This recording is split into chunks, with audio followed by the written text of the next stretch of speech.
He took a piece of wooden dowel one time about this long, and he put rubber foam around it, and he put that white athletic tape on it. He'd blow a whistle, and for like 2 minutes, you would tussle over that thing. And if someone got it away, they would beat the other person with it until the person fought back and got it. And it wasn't just, okay, you got it, you won. It was 2 minutes.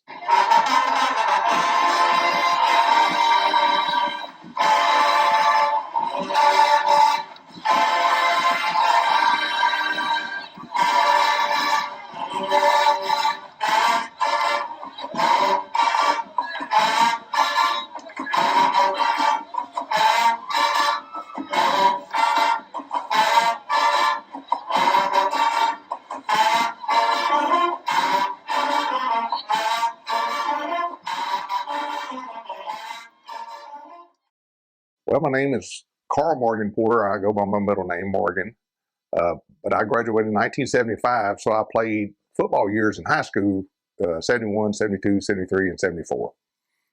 And had 2 years where I played. My freshman, sophomore year, I played for Coach Sharp as a head coach. And then my senior year, I played with Coach Richardson. Morgan, I know you grew up in Barbers Hill. Would you mind giving us a little description of what life was like in Barbers Hill in the 1960s and 1970s? Well, I mean, there were 1,000 people in town. And of course, if you look at it today, it's crazy. It's grown so much. But it was special. It was special. And when people asked me that, I said, I had a Leave It to Beaver childhood. It was special.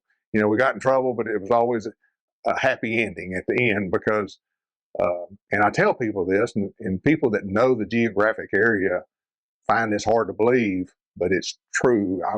When I was in the 4th grade, had a bicycle, my mother and father said, don't cross Interstate 10 and don't cross 146. So that gave us 8 square miles to work with there. And we'd leave in the morning, may not come back till, dusk that night, but a great place to live. And but if we ever did anything wrong, I got home, my mom knew about it because all the neighbors, they were watching for us. And we were normally at somebody's house, and so they could call. And there weren't cell phones, they were calling people's houses and say, hey, has Morgan been there? Yeah, they went on their bicycle. They're going over to Gary Strotman's house or whatever. So it was a special community. And that's for a lot of reasons. Small town, just really good family values, moral values, people going to church. It was a special place, and I was very fortunate. And I went to Barbers Hill all 12 years. I was born in Liberty, Texas, and brought home from the hospital to the house my mom and dad lived in, and right on the hill until probably about 2010 when the oil companies did their final buyout. We had great football fans, because I know this is about football. They were so supportive, and they loved their football. They loved the football players. They did a lot for our team. Almost every week after practice, there would be a trailer full of watermelons with ice on top of them. And so after practice, we'd go out there and you'd eat half a watermelon, and because watermelon's mostly fluid anyway, and so you needed it really bad since we didn't, water breaks made you a sissy and didn't make you tough, and so we didn't have water breaks, so you were looking for any kind of moisture you could get after practices. And not enough credit is given to our townspeople for the success that we had back then, because the support they had for our school, for our football teams, that was incredible.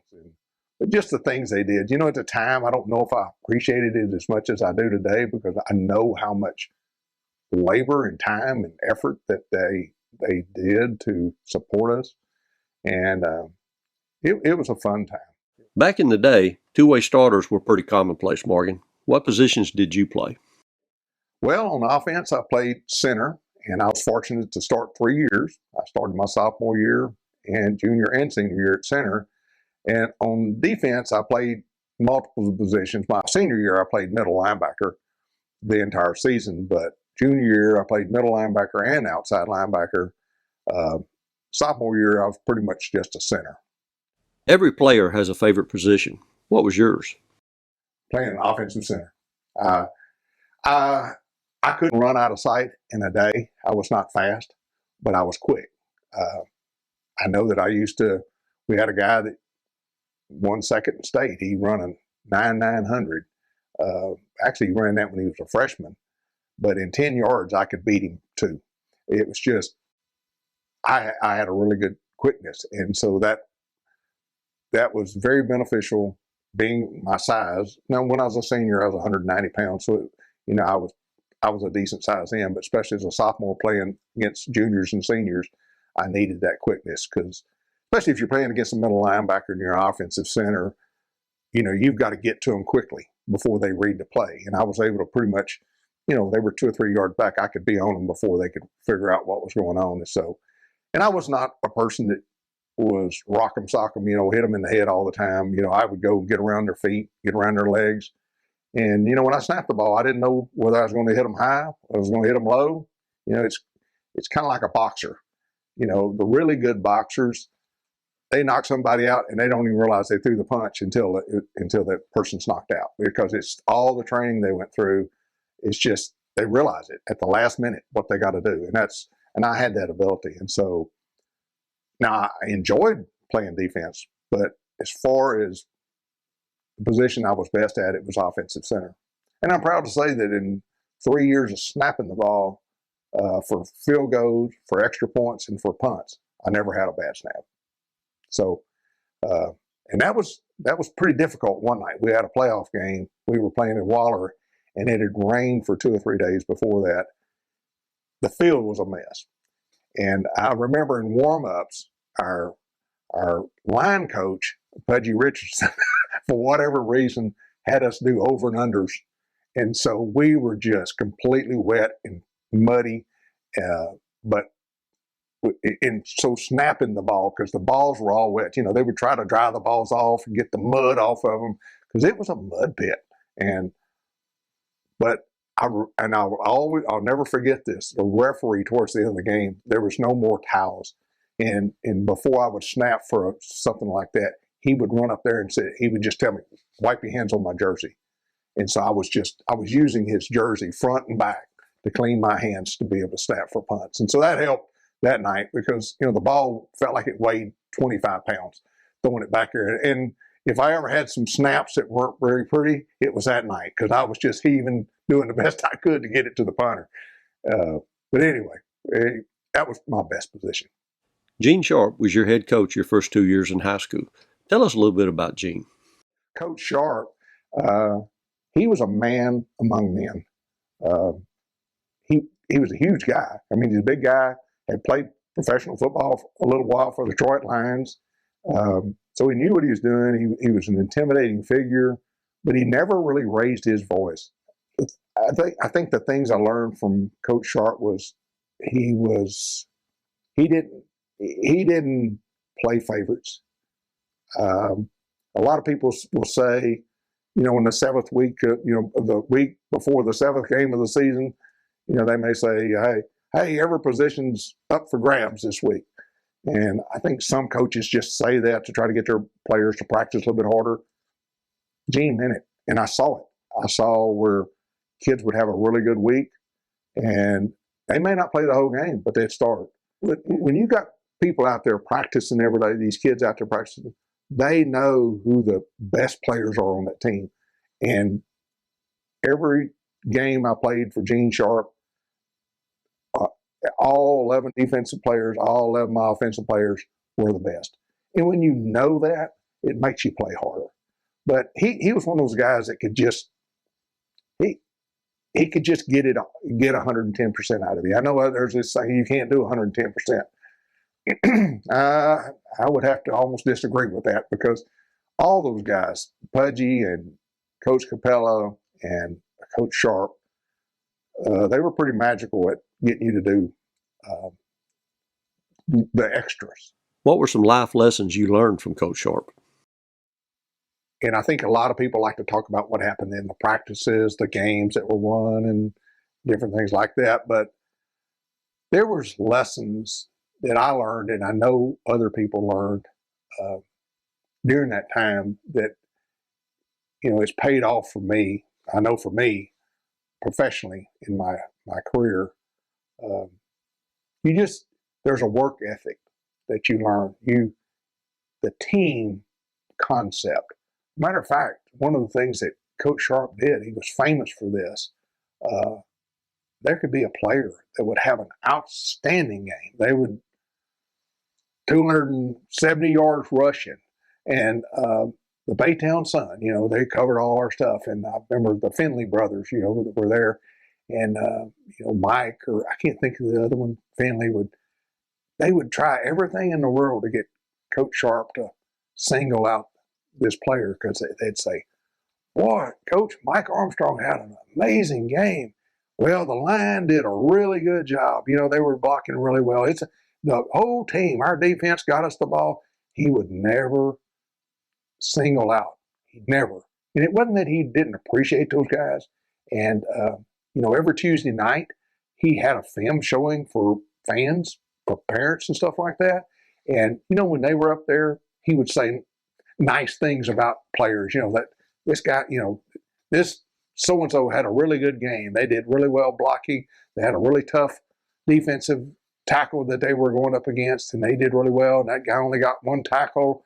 So he might say something then, but he was never going to say something where it was going to be published in the newspaper about somebody, because, it wasn't that he didn't appreciate that person and appreciate their talents, but everything was about team. And so that translated into me realizing, because I was fortunate, I was pretty much in a management position my whole life, my whole professional life working.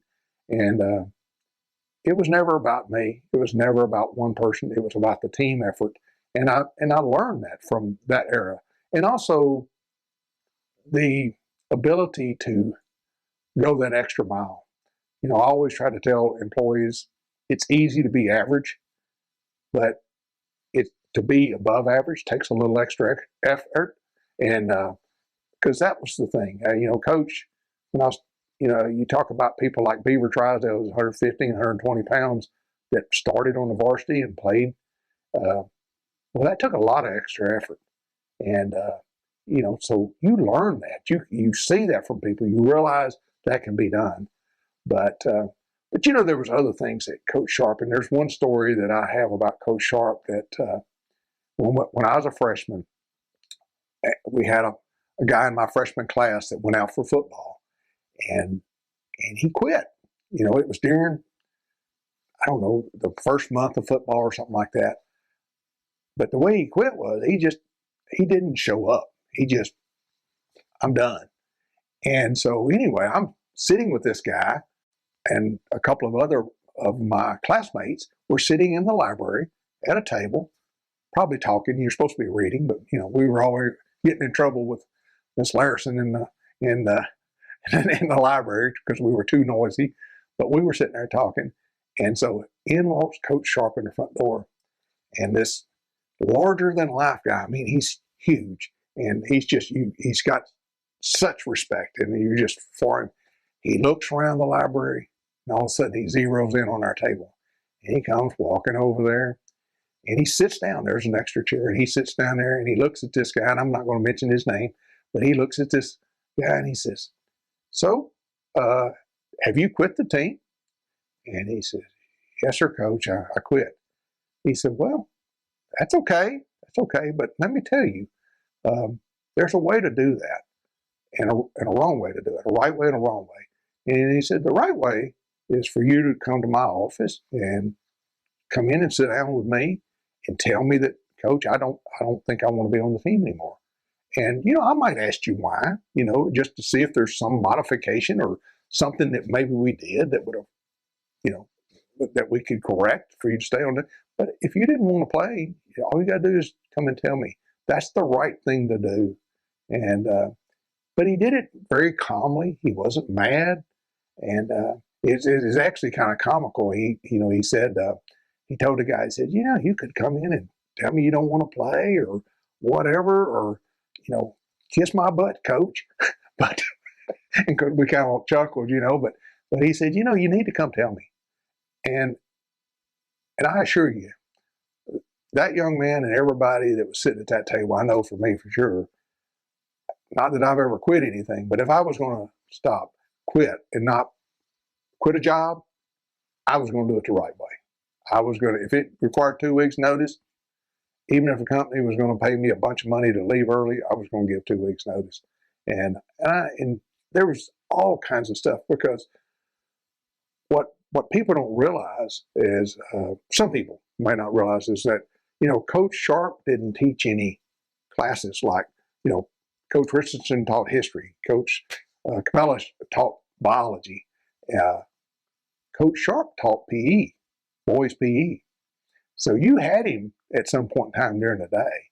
And this kind of wisdom and just life skills, life, right and wrong of life, was constantly being implemented by him with the kids, and he displayed it. There are tons of stories about assistant coach Robert Capella. What is it you would like people to know about Coach Capella? I don't know if he's the one that started this tradition, but Coach Capella, if you're playing offense, a lot of times, even if you do really well on the block, you're going to end up on the ground maybe, because of the pile of the rushing tire or whatever. But when you're getting up, you were pulling your socks up. And when you stood up, you were stuffing your shirt tail in, because he was huge on the mental game. He wanted that opposing team in that fourth quarter, when they're over there and their old wet, nasty socks are around their ankles and their shirt tails are out and they're looking ragged, we look good. We were dirty, because especially if it was a nasty game like the playoff game I mentioned earlier, we were dirty, but, our socks were up, our shirt tails were in, and, along with things like breaking the huddle, and, we were 7 yards from the huddle. And when you came out of from the line of scrimmage, and when you come out of that huddle, you would break like you were running a sprint to the line. And I didn't realize, well, actually I did see it in opponents' eyes.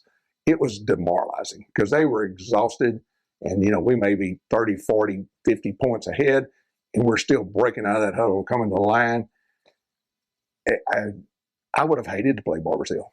I'm certainly glad I was playing for Barbers Hill, not playing against Barbers Hill. One story I want to tell about Coach Capella is that, he was a great football coach, don't get me wrong. But his love was basketball. And that's what he really became famous for. He's the first Hispanic coach to win 1,000 basketball games in the state of Texas. And he's been recognized for that. He's pretty storied in basketball. But now, don't get me wrong. Whether it was football, basketball, or biology, he is 100%. A lot of coaches, a lot of times if they have to be classroom teachers, you're watching films, I don't know. It's like, they want to be a coach. They don't really want to be a classroom teacher. They're having to do it because that's what it takes to do a living, to make that living. But he loved biology. He was prepared. When he showed up, he was prepared. When I was in the 6th grade, his next door neighbor was the Elliots, and there was Dwayne, Keith, and Terry Elliott. And Terry and I were in the same grade. On Saturday mornings, after football games, he would meet a group of about 10 kids my age at the gym, and we would go through about 2 hours of basketball drills. Football season back then, a coach lived at that school, and for him to get up at 6 o'clock on a Saturday morning after a football game, and the reason he did that was Coach Sharp probably allowed them to not show back up at the gym to start watching film and doing all the things to prepare for next week until 9. So he had that little window in there to train these people. And, my senior year, we were the first one to lose the district championship in like 9 years in football, but we won the district championship in basketball. And we had a good coach then, but it goes back to that effort that Coach Capella put in back when we was in the 5th and 6th grade. He was and still is, he's still alive, and I talk to him occasionally. Just an amazing person. Coach Richardson was a very well-respected offensive line coach in the coaching community. What would you like to relay to listeners about Coach Richardson? And Coach Richardson, great coach, and he's another one that could get a huge amount out of you. And the other thing about him, he's probably the most competitive guy I've ever known. And my brother Rodney and I, oh my gosh, we grew up. I mean, if it was a ball or a frisbee or anything, we couldn't just throw it. It had to be a competition. Well, Pudgy was like that too. I mean, because we had this really nice ping pong table in there, and occasionally he'd come up and want to play ping pong with all the guys. And I mean, he'd get upset if he didn't win, and it wasn't upset at us. He just upset at himself. And we could be out shooting free throws. It didn't make any difference. That guy, he wanted to win, and it translated into football. All coaching staffs have a unique way of working together towards a common goal. What is it that made this staff so special? The threesome was magical together. I know that, there was times when the football team needed to be punished. And the way that happened is Coach Sharp would have something that he had to go do at the end of practice. And so he left us with Coach Capella and Coach Richardson. Oh my gosh.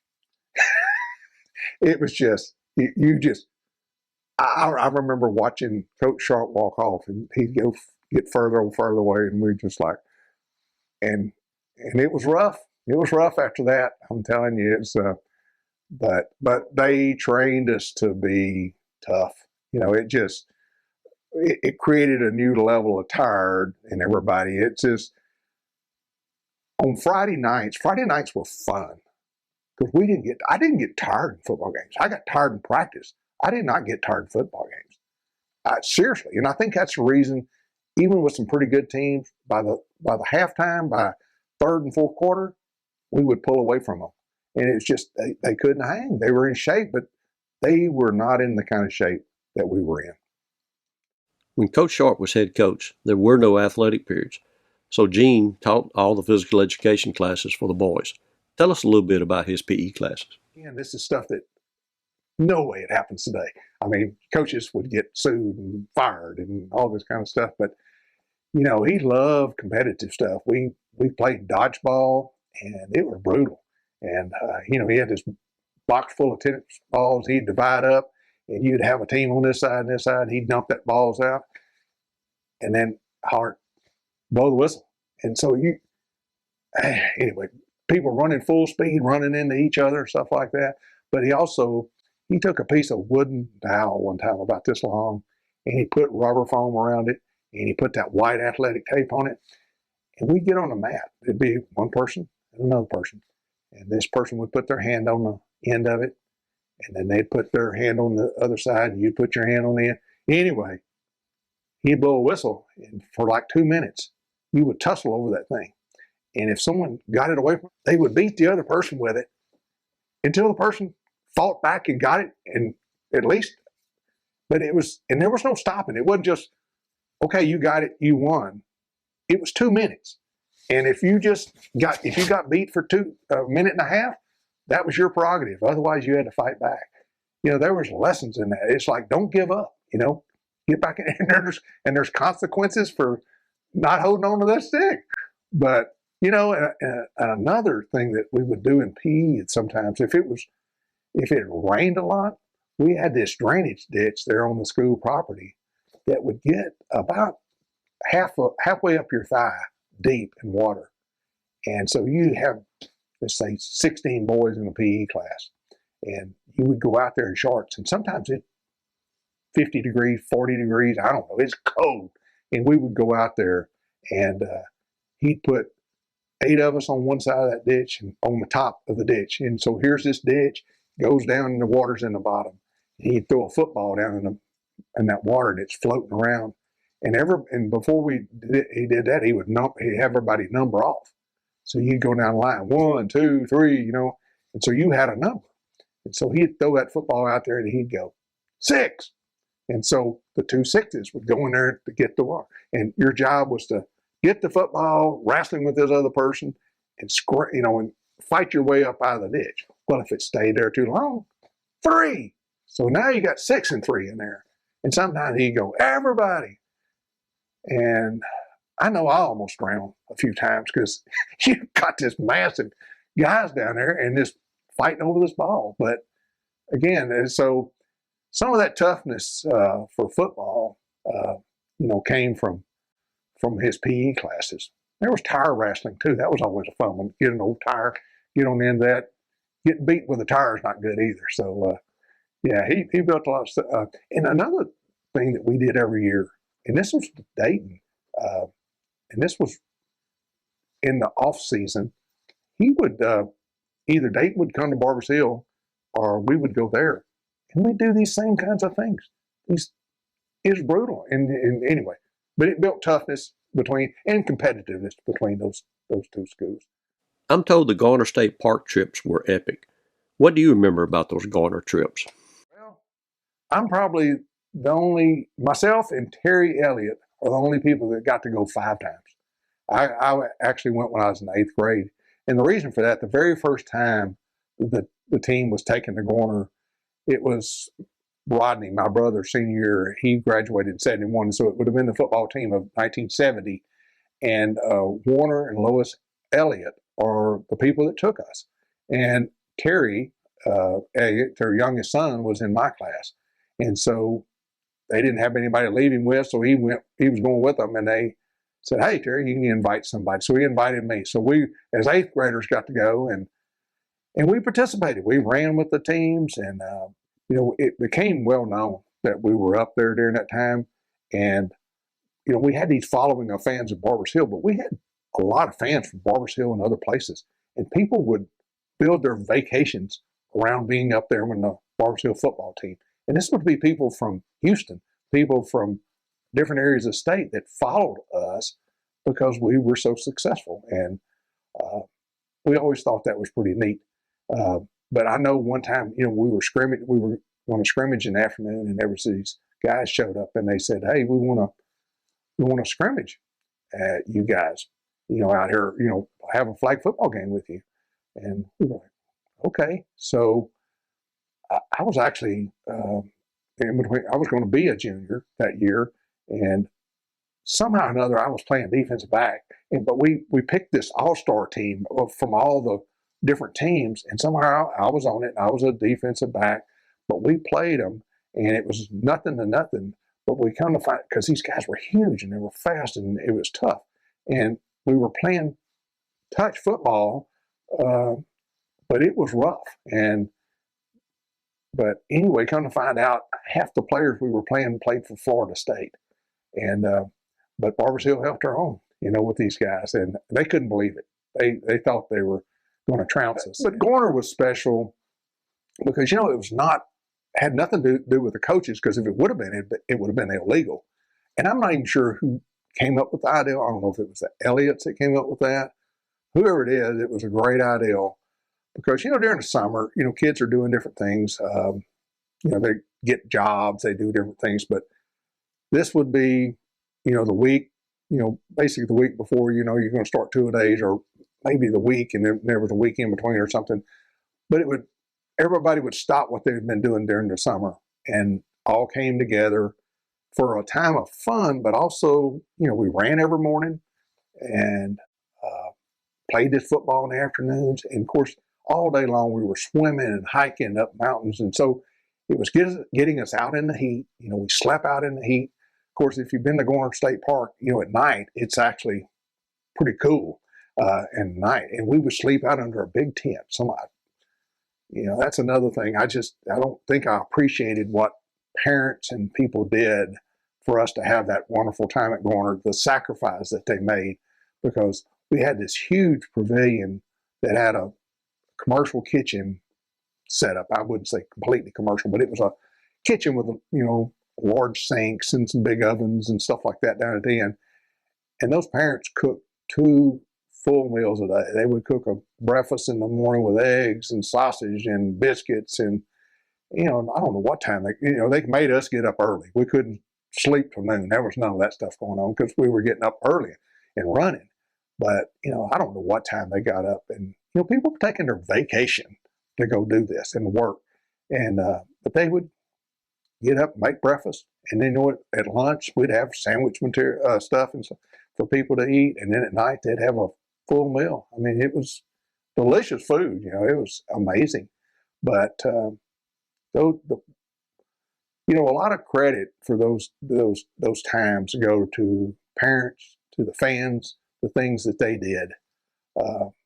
And I hope that at some point in time in my life, through words or actions or whatever, they knew how grateful I and everybody else that went and had a chance to experience that. Another person I'll mention that was special at Garner State Park is Charlie Leonard.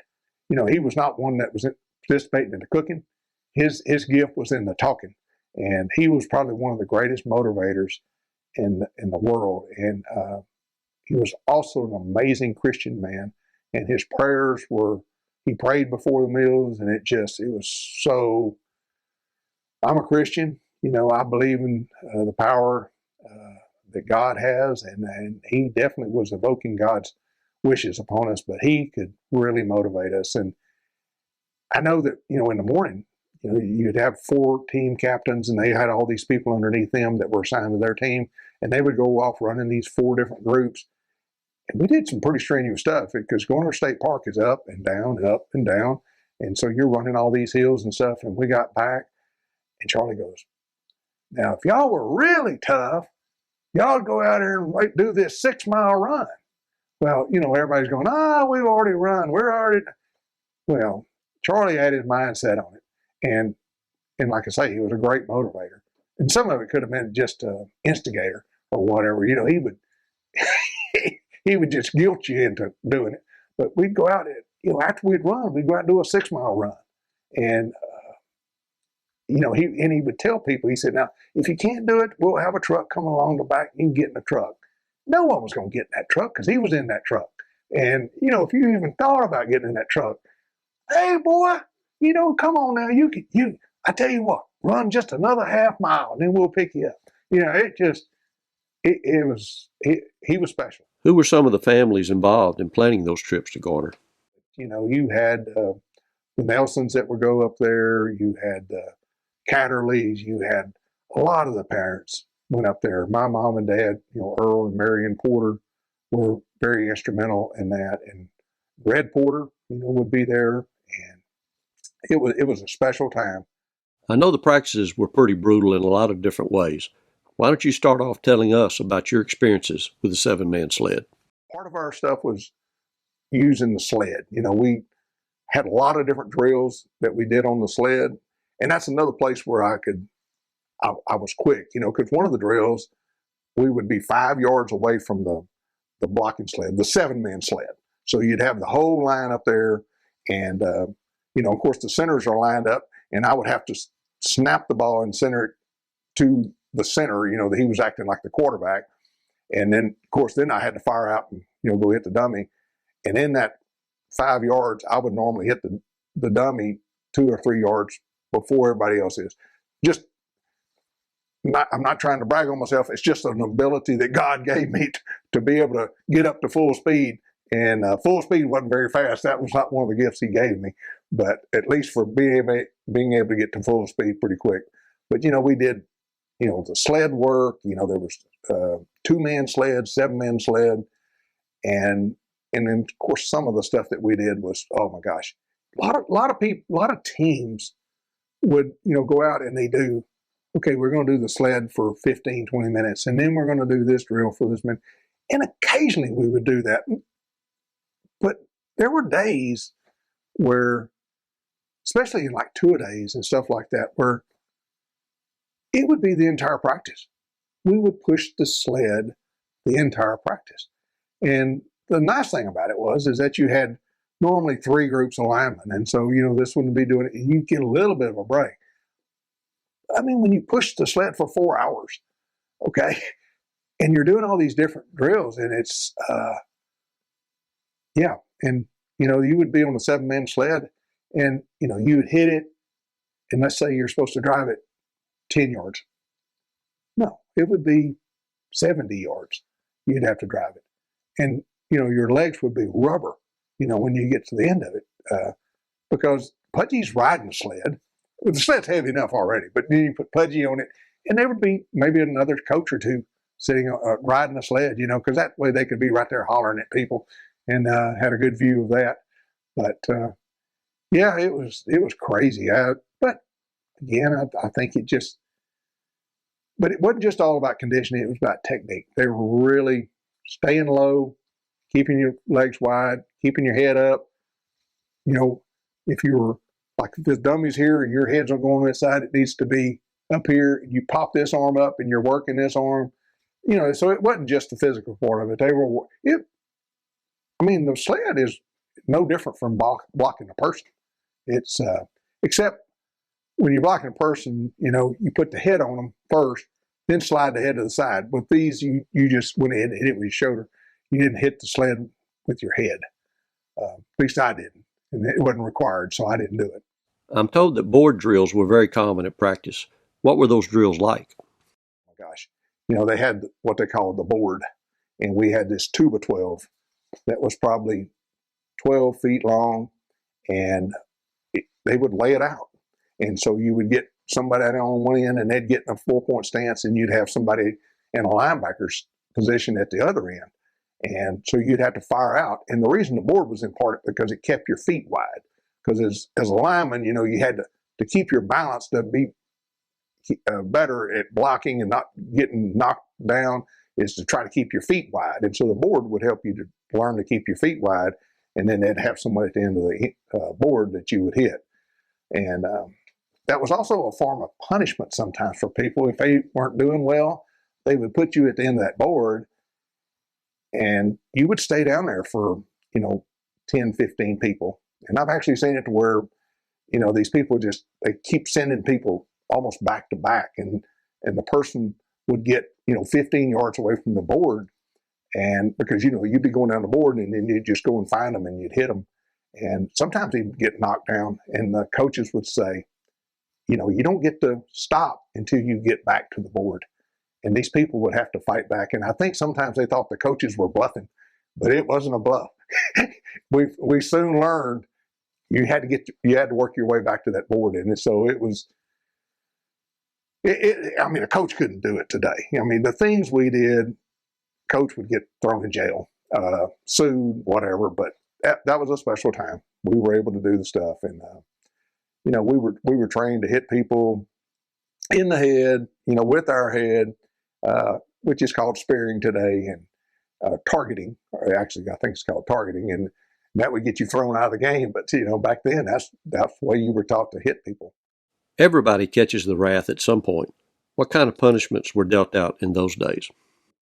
And if people got in trouble, that was they had some special drills for that. Let's say that we were scrimmaging down on the 20-yard line on the football field, and someone messed up. Well, our coach would say, so-and-so, go around the pole. So what that meant is that you had to start running to the opposite end of the field to go around one of the goalposts. Well, depending on how bad your infraction was, they would send what they call bird dogs. And so they may say, let's say if it's James is having to go around that pole, they may say, John, Ken, go get him. And so after that person got about 20 yards, you'd have these bird dogs going behind them. So about time they round that pole, bam, here's 2 bird dogs. And normally they're going down because you got 2 people running full speed that are about to hit them. And if someone's infraction was really bad, about 20 yards behind that first set of bird dogs, there'd be another set. And I've seen it before where it was just set after set after set. And it's just, it was brutal. You would feel sorry for the person that was going around the pole. And I've been that person going around the pole. I don't think I ever got too many multiple sets of bird dogs, but I definitely got some bird dogs. And you can do you can do the best you can, but when you got two guys running full speed, you're going to get rocked.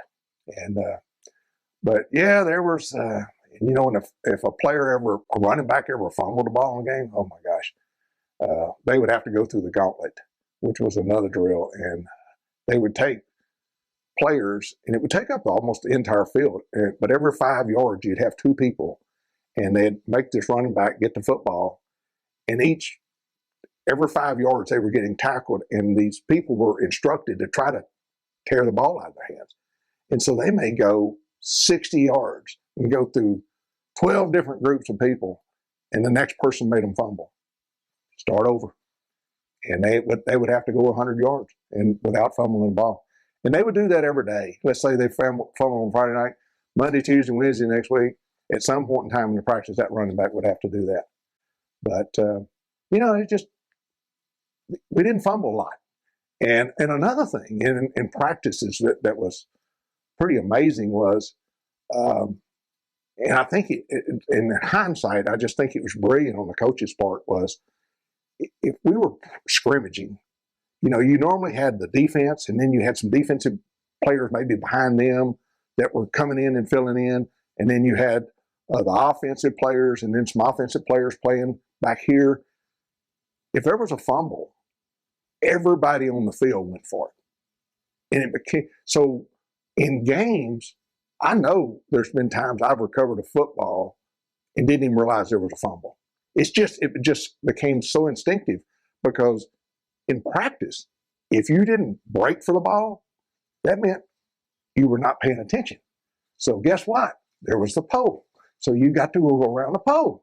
And so it made people at practice pay attention to the practice, but also it just became instinctive for fumbles. If they hit the ground, I mean, during the games, and I've got a couple of scrapbooks, I can prove some of this. There may be 5 fumbles in a game, and Barbers Hill got 4 or 5 of them, because that's just, we were trained. We were trained to make it instinctive to go get those fumbles. Every Monday, Tuesday, Wednesday, we were in pads. And the difficulty of the practice really was related back to how well you played on the previous Friday night. And but they were long. We ended, back in that day, there was no limit on how long you could practice. And so we had an athletic period. So at 2:30, we went to the gym and suited up, got on the field. And, it was nothing to go to 8 o'clock, 8:30 at night practicing. That was pretty normal. Probably one of the roughest practices ever was when I was a freshman.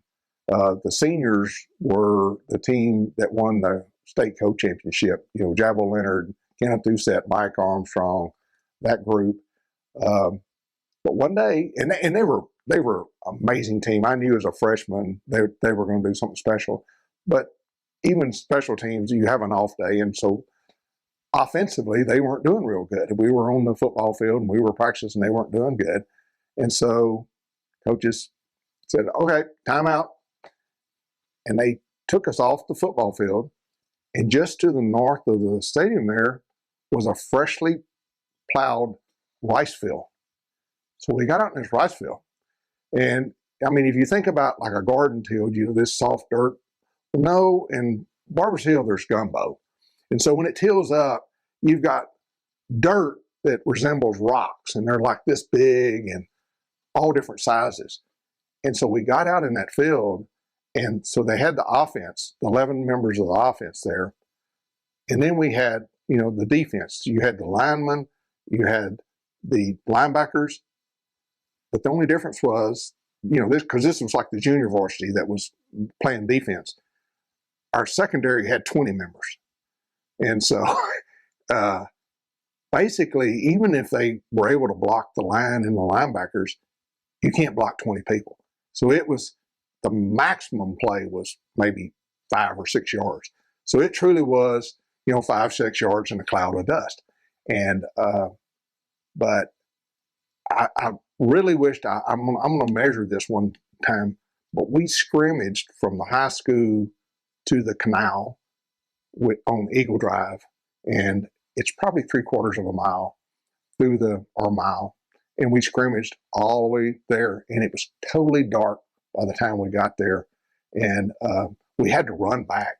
And I remember I could only run about 10 or 15 yards, and then I'd step on one of these hard dirt clods, and I would go down. And part of that was because you couldn't see, and you would either hit it or you'd step on it. which also I was just so weary. And I was playing the defensive part. I wasn't playing the part. And there was no water breaks. There was nothing. And we had to run all the way back. And I remember just falling so many times. But again, you do that kind of thing, and it just, when it comes to Friday night, it's all fun because there's no getting tired. You get tired. You build up a tolerance or a fitness level during those practices that would just make Friday night fun. It really did. It was good times, but we lost games. There was other good teams out there, but it wasn't because we weren't ready and we didn't play. We made very few mistakes. You didn't see a lot of penalties and stuff like that. Because that, you get a penalty, that you clip or somebody behind the play. Oh my word!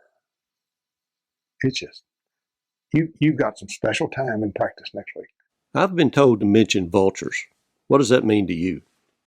We had a lot of people at practice. I mean, we probably had more people sometimes at practice than some schools would have at football games. And my mother came one time and she stayed about 30 minutes. She couldn't handle it and she had to leave. But we always had these men that were at the practice, and on each side of our football field, if we were playing on the main football field, because we had this practice field that was really just a glorified pasture. But and sometimes we had to get out on it, but most of the time we practiced on the football field. But there was a fence along each side, and so these guys would be leaning on this fence and we're watching. And if we was going up and down the field, they were going up and down the field with it. And but they were nicknamed the Vultures because it's kind of like they're waiting for someone to die out there. But luckily, no one ever did.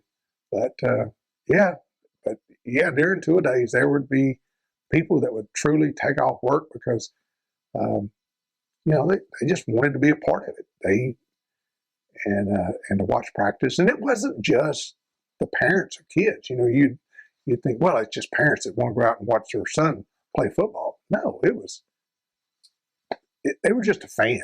We had a following back in those days, and it was just not Barbers Hill. It was Baytown. It was all over the state, and didn't realize that till later. And when I went off to A&M, and you'd mention to people about, I played at Barbers Hill. Oh, Barbers Hill, I knew a lot about them, but there would be people say, oh yeah, I used to follow them. I used to go to their games, and made all the playoff games this one year. And it's just, that's amazing, because they were 100 miles away from Barbers Hill, but those were great times. The last scrimmage was usually a time to fine-tune things and get ready for the season. What was the endless scrimmage? And I think teams still do this. They have scrimmages with other schools before the actual first football game. And we did it every year, and we played Belleville and Newton. Both of those were a class higher than us, and they were both powerhouses in those classifications. And Newton from Barbers Hill is about 2 hours or a little bit longer because it's almost in Louisiana. And Belleville is a good 40 miles on the other side of Houston. And so it was 2.5 hour drive. So we would, you'd always have one scrimmage that was home and one that was away. Well, we'd go on these away scrimmages, and I need to back up here. Our coach, one thing was, it was kind of an unspoken rule with our coaches, is that they did everything in their power to make the scrimmage go as long as possible. Because with a scrimmage, the coaches are out on the field with the players, and I remember, their coaches would come over and say, "Coach, you about ready to wrap it up?" And ours go, "Oh, let's do one more offensive series for each side." And so we'd do that, and they'd say, "Well, is that it, Coach?" "Oh, well, let's do one more offensive series." Well, and this would go on until finally one of the coaches from the opposing team would say, "That's it, Coach, we're done. We're going in." One year, our away scrimmage was at Belleville. And I'm pretty sure what happened is somehow or another, the Belleville coaches had figured out what the Barbers Hill coaches would do every year. And so they said, okay, we're not going to call the scrimmage. And it was around 11:30 p.m. at night. The the two superintendents, I remember them walking out on the field and saying, "That's it, coaches." And I think they had already been out and talked to them some about stopping. And they would go, "Oh, one more series." Both coaches, the Belleville coaches and our coaches were, saying, "Oh, one more," because they didn't want to be the one that said, "No, that's it." And but the superintendents came out and said, "That's it." And so I know that we went in, and the coaches were telling us, "Hurry, take a shower," because the Belleville coaches are not with the fans would feed us after the game. And of course, we did the same thing in Barbers Hill.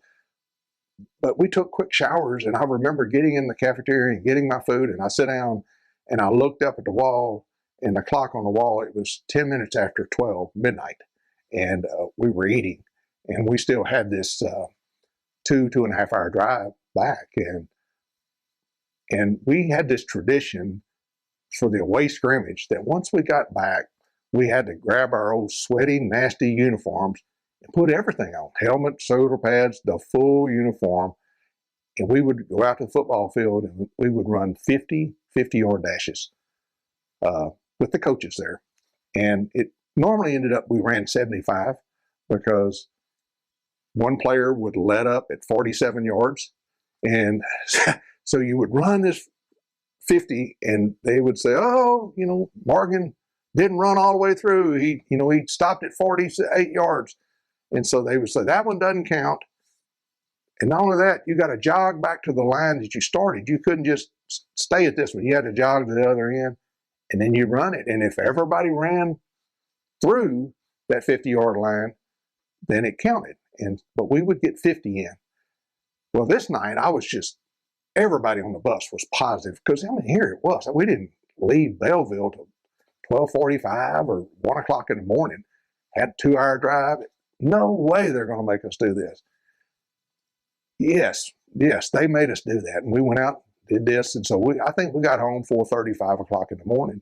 And, and during the year, they would bring that up to us before games. They'd say, "You need to win this football game."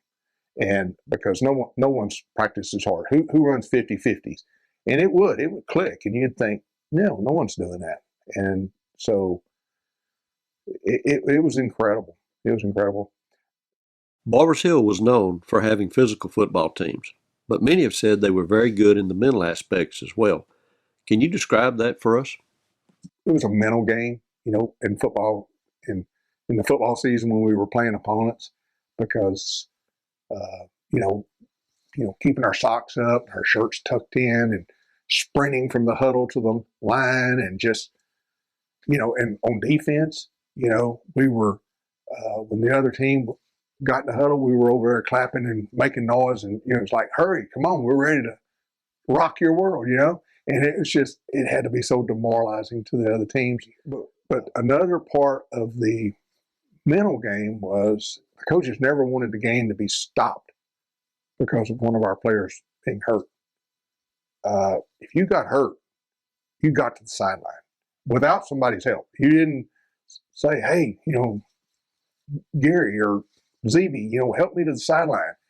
You got to the sideline on your own. That may mean hopping, but you got to the sideline. It's just, and I know for a period of 7 years, the coaches never went on the field and they never stopped the game because of one of our players being hurt, being on the field. 7 years. And when it finally happened, and I'm going to mention the guy's name because it's Steve McCarkendale, but he was trying to get to the sideline. He was hopping, but from his knee down, his leg was just flopping around. And so the coaches started running on the field going, "Get down, get down." And he still didn't want to get down. He was still trying to get to the sideline because, you're just trained. That's what you do. You get to the sideline. But they stopped him, and they didn't put him on a stretcher out there. He was insistent on getting to the sideline. So, but the coaches did have to go on the field, and rightfully so. Because it was a pretty grotesque seeing someone's leg just flopping around, going in directions it's not supposed to go. And so that was, but I don't know how long after that it went before somebody went down.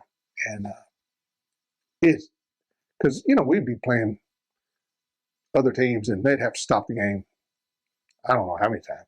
There was one game when I was in university, three of the opponents had to go to the hospital in ambulance. And that's not anything to brag about. I'm just talking about the roughness and the physicality of the game that we played. It was just, that was the reason. When you win year in and year out, it's not just because of the players you have. It's got to be because of the system and the culture that you build. And our culture was, we were going to beat people physically and mentally. And, through, that sprinting to the line and just the things that we did at practice, the things we did after scrimmages. On the junior varsity one time, we were playing Friendswood, and I was a freshman. And at halftime, we had not played well. I think we were winning, but we had not played well the first half. And so during halftime, we scrimmaged in halftime. When the other team was in the locker room resting, we were scrimmaging in the end zone. And to the point that the referees had to come out and say, "Coach, it's time to kick off." And but it creates a different attitude on what your abilities are and what you've gone through versus what people have gone through that you're playing. When we broke the huddle, it wasn't like, it was loud. I mean, it was bright. And everybody and the other linemen, we normally had three on one side. That was what we called a strong side. And then we had two on the other side, and then the center. And we had a wide receiver, three backs, and a quarterback. And so those five guys, when they came up, it was full speed stop, which, I know other teams were thinking, these guys are crazy. But, at the end of the game, when you're still doing that, and they're just thinking, can I make another play? I mean, it's just demoralizing. I saw it in people. They would be star players that would play 2 or 3 series, and they'd have to pull them out of the game because they would become so frustrated, because they were normally, when they played, they would be dominant, and they would, dominate their person. And, sometimes our coaches would design, if they had a star defensive lineman, our coaches would design plays we didn't run away from them. A lot of people run away from them. You got a great cornerback, you throw away from him. You got a great defensive player, you run away from him. And not at Barbers Hill, because that was not our game plan. Our game plan was both physical and mental. And our deal was, you take their strongest guy, you break him, you broke the team. And I've really seen people play 2 or 3 series, and then they're on the sidelines because they are actually so frustrated that they're being a detriment to their team. Every team has their stud player. How did Barbers Hill handle the opponent's stud? When I was a sophomore, we were going to play Dayton, and they had an amazing player. He went on and played for Lamar University. I think he may have played for University of Houston some, but his name was Lonnie McGawan. And the guy, his junior season, had averaged like 20 tackles a game.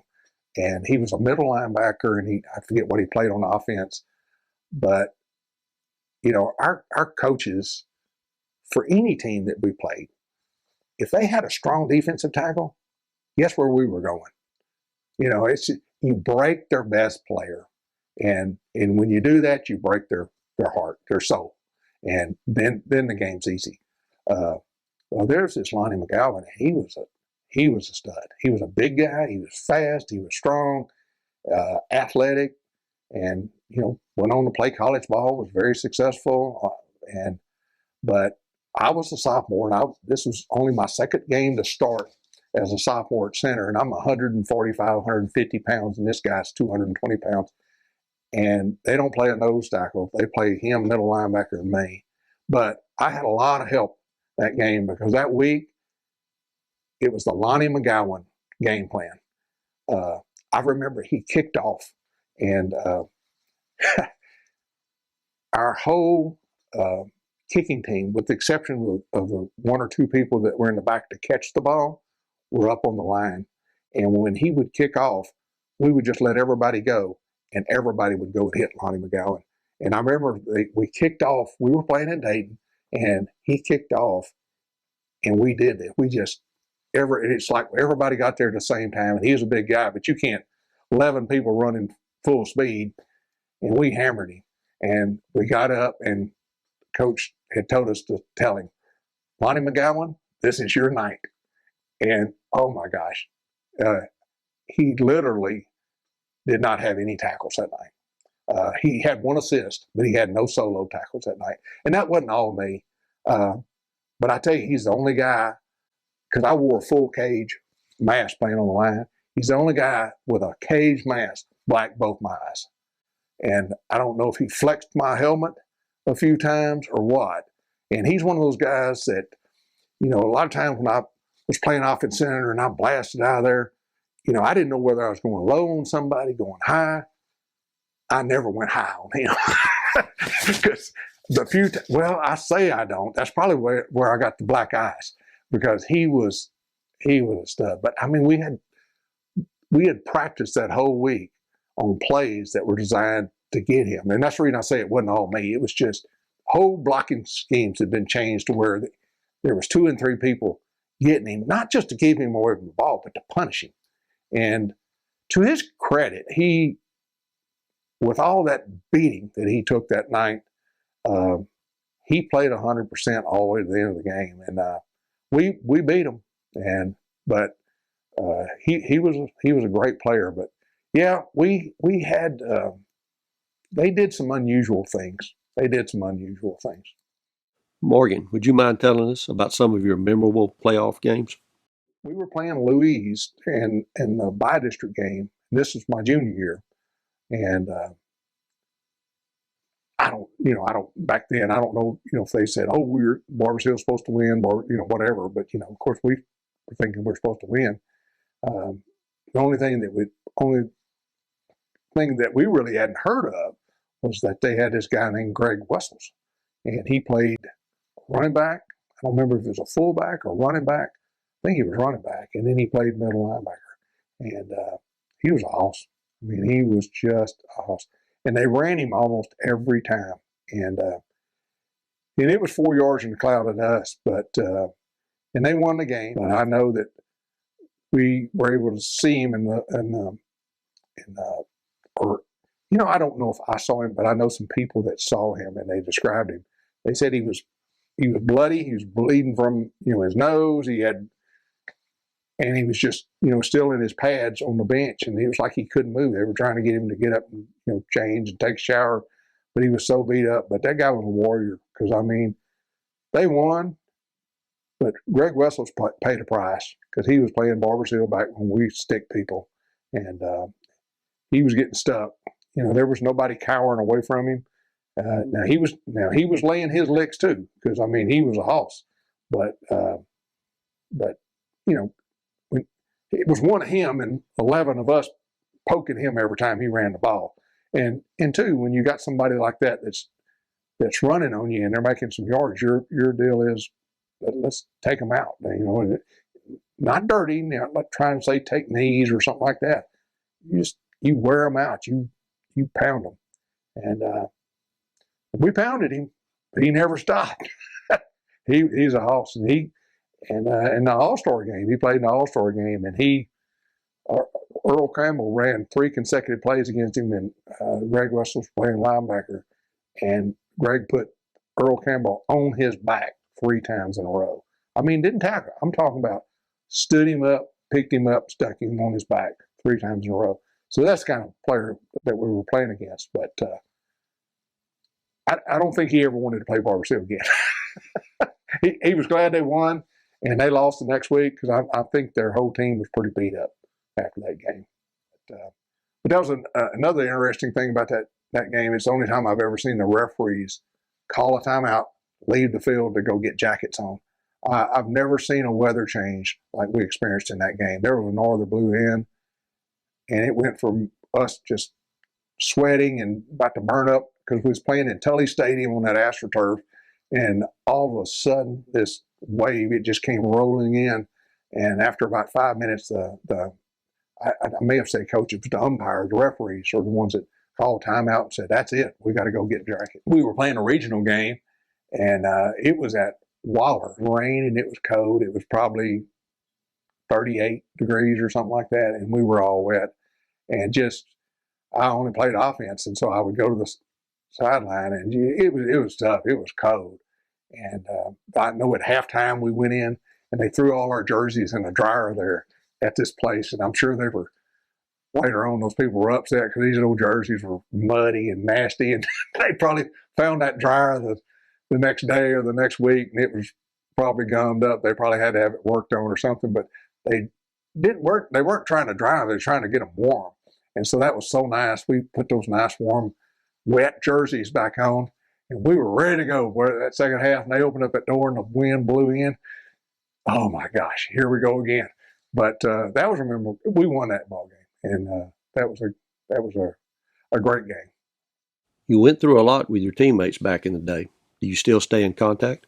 We still get together, and I don't know how it happened, but Randy Foster, he was a year ahead of me, played football, happened to be up at the gym one time, and he ran into one of the coaches, and he said, "Randy, I want to show you something." And so they go to this storage room, and it's actually, I think Randy said it was above the gym or somewhere in that area. And they go up there, and there's just these boxes of old game films, and they're from back in my day. And I actually have 7 of the original. I mean, the ones that they used to watch our games and stuff, the films. And I've had them transferred to DVD. And so about 10 years ago, got about 10 of the football guys that were in my class together, and we met somewhere, and we spent the day watching these films.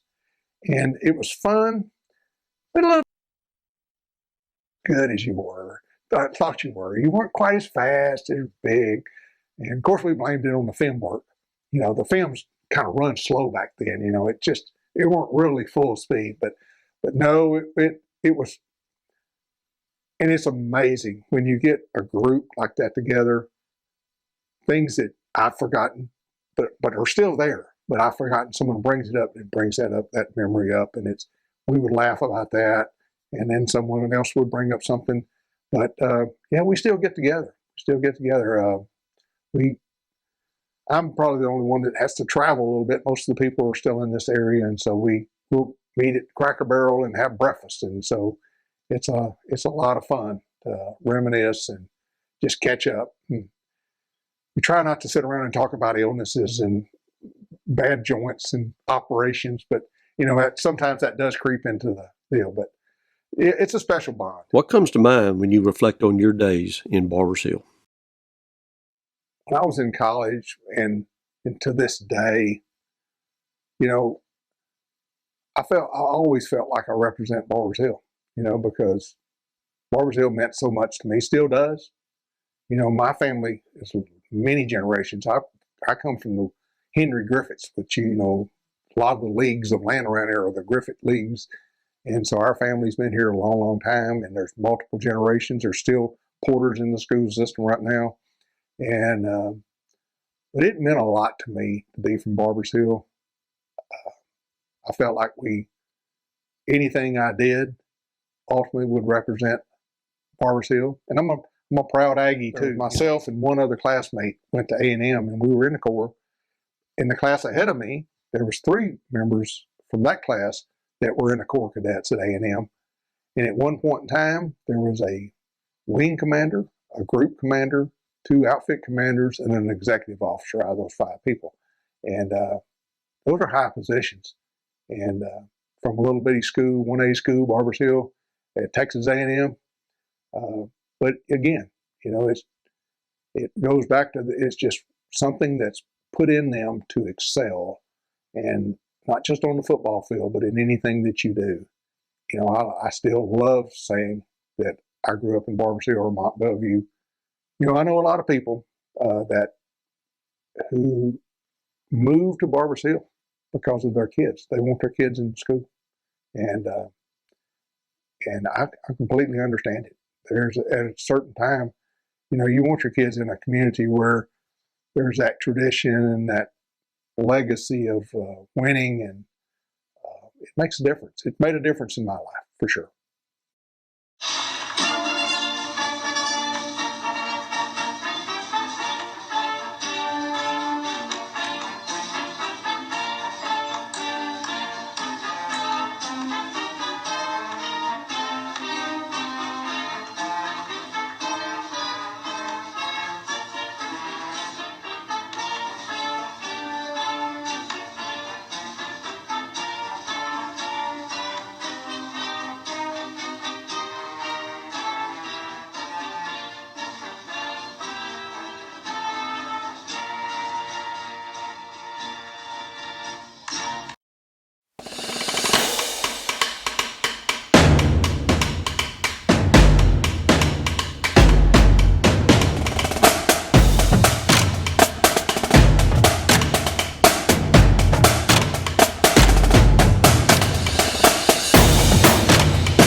Our mission is to preserve the rich history of high school football, honoring the players, coaches, and schools that have shaped the game.